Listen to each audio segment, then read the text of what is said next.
Welcome back to the third segment of the Andrew Tate Show by GSMC Sports. Segment 1, we covered the Game 4 between the Dallas Mavericks and the Minnesota Timberwolves. In the last segment, we talked about the Utah Utes possibly going to the ACC and more conference realignment. And now we are shifting into this segment 3, where we're still talking about college athletics, how people are getting paid, all of these shifting things, the shifting landscape of name, image, and license. In the bustling heart of a college town, Matt Hibbs sits at a bar nursing a cocktail and discussing a binder that holds the future of Georgia football. This binder, filled with handwritten notes, Excel sheets, and loose papers, meticulously tracks player statistics and salaries. Hibbs, who is the chief operating officer of the Classic City Collective, is at the helm of a significant transformation in college sports where NIL, or name, image, and likeness, deals and collectives are reshaping the landscape. The Classic City Collective, among the most lucrative in the nation, funnels over $1 million monthly to Georgia athletes, predominantly football players. Hibbs manages this vast operation with just 2 full-time co-workers and a cadre of student interns, juggling roles from fundraising to negotiating player salaries and liaising with coaches and agents. As college sports gears up for a significant shift towards a revenue-sharing model by 2025, the NCAA and power conferences have approved a settlement to overhaul the scholarship structure and introduce a salary cap for athlete payments. This model aims to centralize athlete payments within the schools, potentially sidelining collectives like Hibbs. Despite these changes, many believe collectives will persist. Figures like Casey Schwab, CEO of Altius Sports Partners, suggests that collective leadership will challenge the new rules, maintaining that collectives provide essential services that schools may struggle to replicate. The transition to a new model poses complex questions about compliance, Title IX, and the management of athlete compensation, with significant legal and operational challenges ahead. Hibbs and other collective leaders like Walker Jones from Ole Miss argue for the continued relevance of their entities. They foresee collectives evolving into marketing agencies funded partly by athletic departments or universities. This strategy could offer schools a way to exceed the salary cap and avoid Title IX complications by channeling athlete payments through third-party agencies. The debate over the future of NIL collectives versus school-managed payments is intensifying, with stakeholders across the spectrum preparing for legal battles and strategic shifts. As the NCAA's settlement aims to stabilize the tumultuous landscape of college sports, it simultaneously opens new fronts of contention, ensuring the battle over athlete compensation and collective influence will continue. This just seems to get more and more complicated the more it goes on. Do you want to, well, you are going to, you do want to jump in there and try to unpack this a little bit for us? Okay. Many people talk about how the collectives are actually bad for college sports. And in many ways they are, because they're kind of like what's bad, what's going on. A lot of people look at what's bad because they're funneling money to the players and they have a lot more influence on groups and things. I don't look at it that way. I look at it, there needs to be a fundamental shift. I really absolutely hate this whole name, image, and likeness thing, but not the way most people think. Do I think name, image, and likeness should be a thing? I do. But I don't think universities should have anything to do with it whatsoever. Why does it make sense that the University of Georgia or Michigan or Texas or Oregon has to go out and find a sponsorship deal for their quarterback so he can make some extra money? Why, hey, listen, we got this auto dealership over here, running back Billy. We're going to get you some sponsorship money through that. That is not what a university is there for, and that is not what a coach is there for. Name, image, and likeness should be taken out of college football and be separate. First off, but not the way people are thinking. Not the way it used to be. Players should be paid by the university. There should be a signed contract. This player graduates high school. He decides where he wants to go to school. He says the University of Miami. He signs a 4-year contract with the University of Miami, or a 2-year contract, or whatever contract he wants to sign with the University of Miami to play football. He's going to get paid XYZ dollars per game to play college football or track or basketball or cross country, whatever the sport is, male and female. Maybe there's a great female athlete like another Caitlin Clark comes through. We're going to sign her for a 4-year deal for XYZ amount of dollars. Now, outside of that, she can get an agent, and her agent's job is to go out and get her endorsement deals. Newsflash, just like the NBA, just like the NFL, just like every other professional sports, because these guys are professional athletes.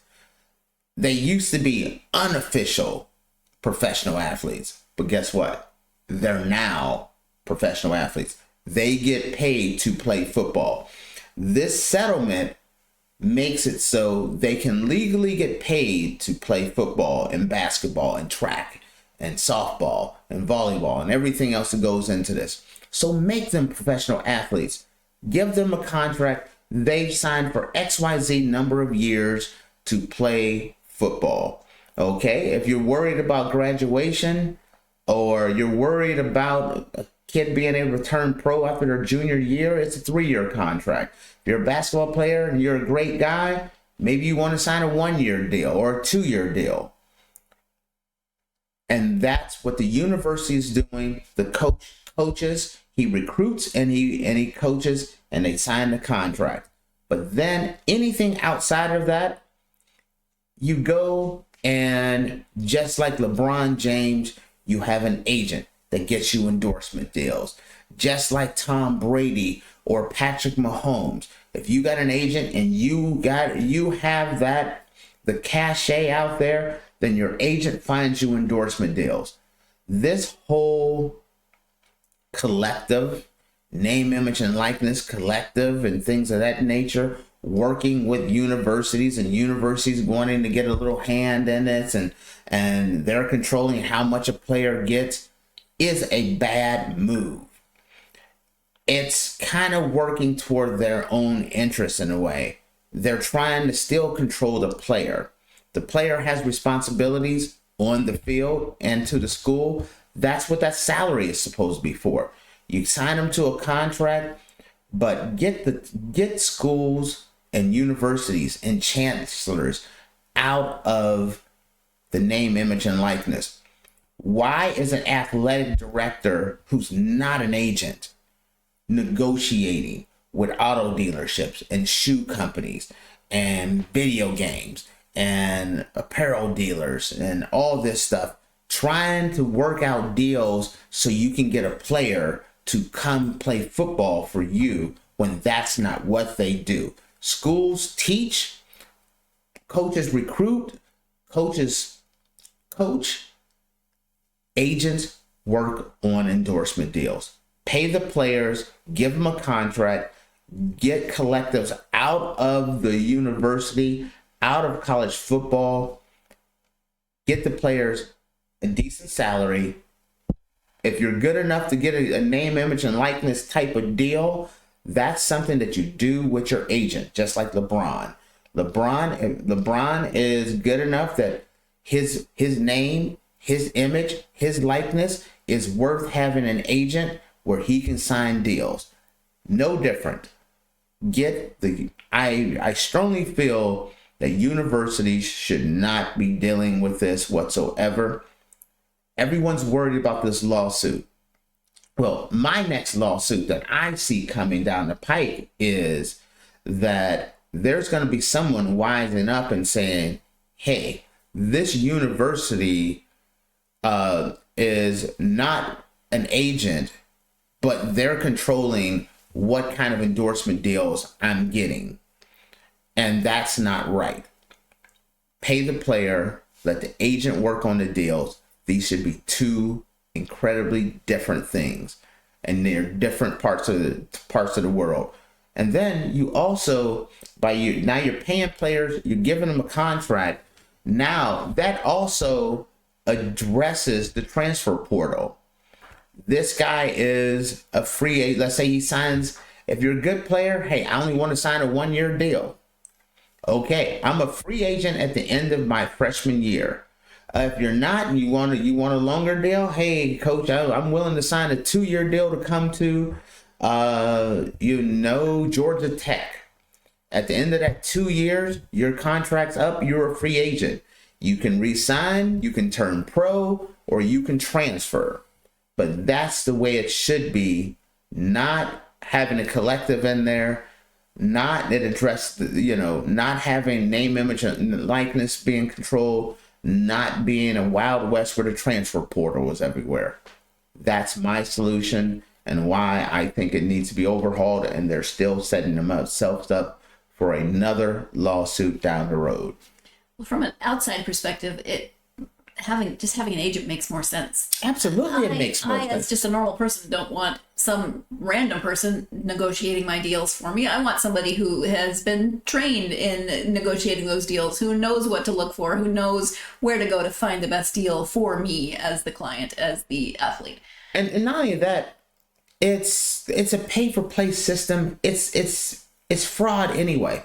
You have a situation where you're a linebacker coming from, Ethelsville, Alabama, and this guy wants you to come play for them. So they're like, hey, we got $50,000 for you to come play football for us, and name, image, and likeness. But guess what? You're not seeing that guy on any commercials. You may not even see him on a billboard. They're just paying him to come there, and they're circumventing the system by doing it through this way. Name, image, and likeness is just another way of circumventing even the new salary cap situation. Give everyone the exact same salary or negotiate them a salary. But if you're good enough, get an agent and let them get as much money as they can through endorsements, shoe deals, and everything else. But get the coaches, get the players, get the coaches and the chancellors and the universities out of representing these kids for name, image, and likeness. They're not advertising agencies. They're not marketing executives. They're chancellors and coaches. Have them do what they do best. Well, I'm going to wrap up this segment the same way I wrapped up the last segment, in that this is going to be very complex and continue to change. We will continue monitoring it and reporting upon it, and having opinions on it. So absolutely. We're going to go ahead and take our third break of this episode. When we come back, moving away from sports and into some news about pets, because I like pets, and so we're going to talk about dogs and cats. You're tuned into the Andrew Tate Show by GSMC Sports, and we will be right back.